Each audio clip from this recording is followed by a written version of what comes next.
Okay, so welcome to our fire ceremony, our community gathering, fire time. So to prepare, have some water, and if you can have a candle, that's great. If you don't have one, we have a really great fire here. And we'll begin by having everybody put in the chat. You can put where you are in the world if you want, but just something you're noticing, and maybe something that you're really like noticing as part of your own identity that you're working on learning how to relate to, right? Maybe something that you're wanting to, be released from the the confines of, or something that feels vulnerable that needs protection. Like these are some of the themes that we're working with, right? As we're learning how to relate differently to all these different parts of us that naturally arise on our path of devotion and longing and love and liberation. And please feel free to put in the chat anything you're noticing in your body, in your physical or emotional sensation. Maybe you want to tune in with an image, using some of the body's languages, or just show up and come in however you are. But offer your prayers for yourself, for the collective. And we'll take a couple minutes here to get started.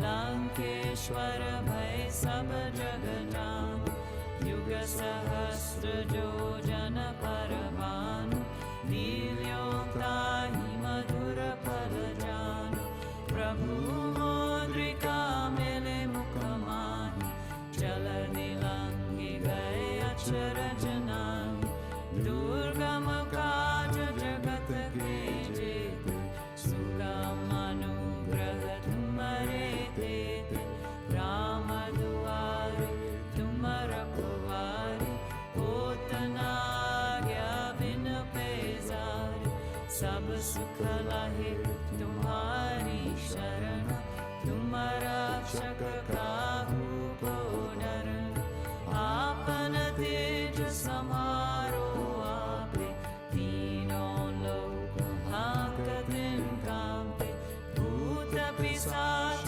निकट नहीं नावे महावीर जब नाम सुनावे नासे रोग हरे सब पीरा जपत निरंतर हनुमत वीर संकट से हनुमान छुड़ावे मन क्रम वचन ध्यान जो लावे सब पर राम तपस्वी राजा तिनके काज सकल तुम साज और मनोरथ जो कोई लावे सोए अमित जीवन फल पावे चारों युग परताप तुम्हारा हे प्रसिद्ध जगत उजियार साधु संत के तुम रखवारे असुर निकंदन राम दुलारे